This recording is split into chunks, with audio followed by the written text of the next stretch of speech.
أعوذ بالله من الشيطان اللعين الرجيم. بسم الله الرحمن الرحيم.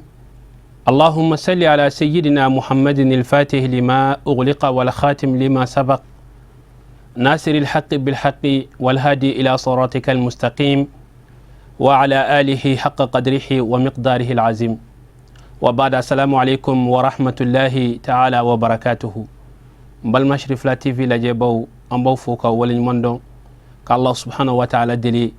أجرى مسا سنوما من يبي كسنتك هرلا أم على دلي واتي لاتو على كون نغي أم بلا جليني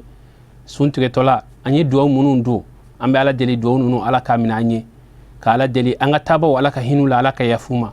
أم منو بنينا ما يدونين كونو على كانتاغا جكوني كالا دلي سنولين مساقاكو منو با كونو على كان نغي أسلام بلا جليني على كو كيكرانا سمغو بنيوكو سون سلي على محمد وآله note manaka boy mbalmaw aw bismillah ko kene kono kene mi nankama ko konno jele aka no hadisul iftari kasika ala kiraka kuma kan dakurnya dama manta ko lase awma wala sa aw ni ne bela jele anga seka famya soro anga islamiya tasrawla ani anga seka an yere kunjidi ni limaniyai ani ala nyesren kren ala sungolin konnana o hukmu konnana ala kira sallallahu alaihi wa alihi wa sallam aka ladrika min bayin عن النبي صلى الله عليه وآله وسلم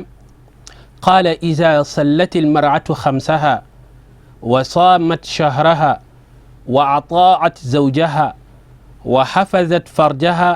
قيل لها ادخل الجنة من أي أبواب الجنة شئت.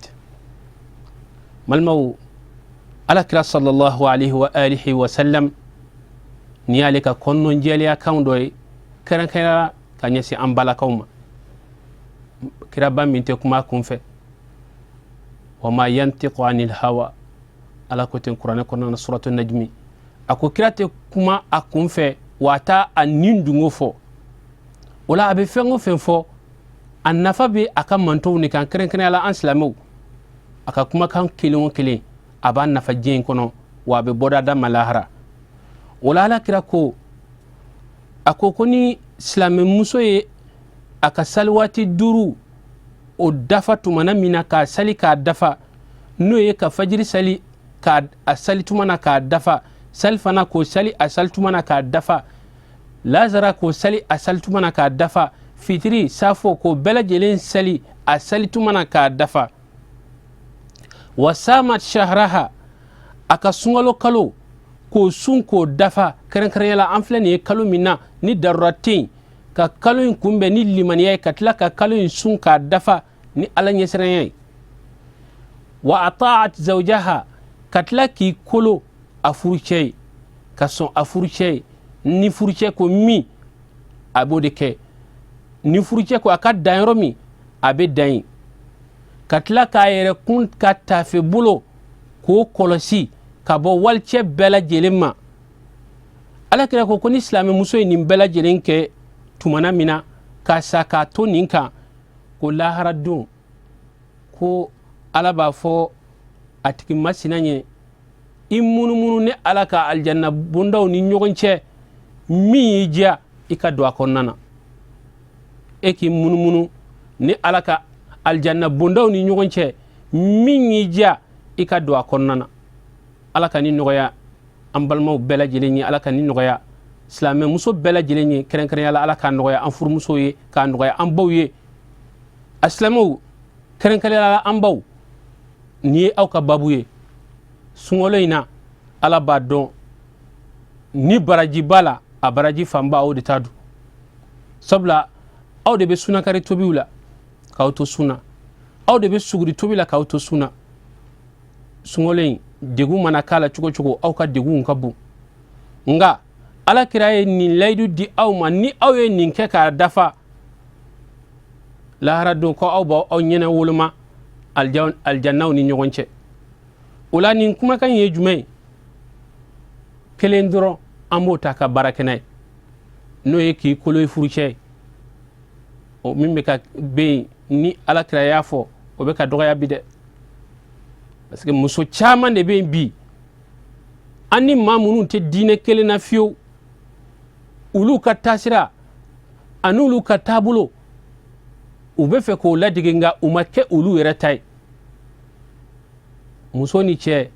hakɛ de bɛ yen. Ala ye cɛ ka hakɛ fɔ, Ala ye muso ka hakɛ fɔ.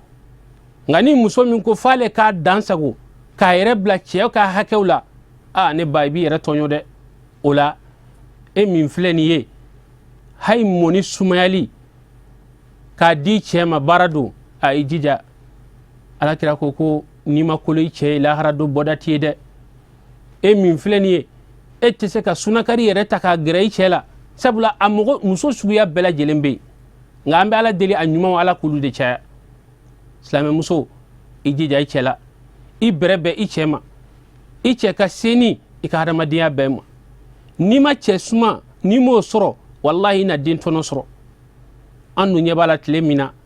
an yɛrɛ kun bɛ tilenna ka denmisɛnninw k'u lagosi k'a fɔ dangadenw cayara, denmisɛnninw y'a kɛ tan u y'a dɔn ta.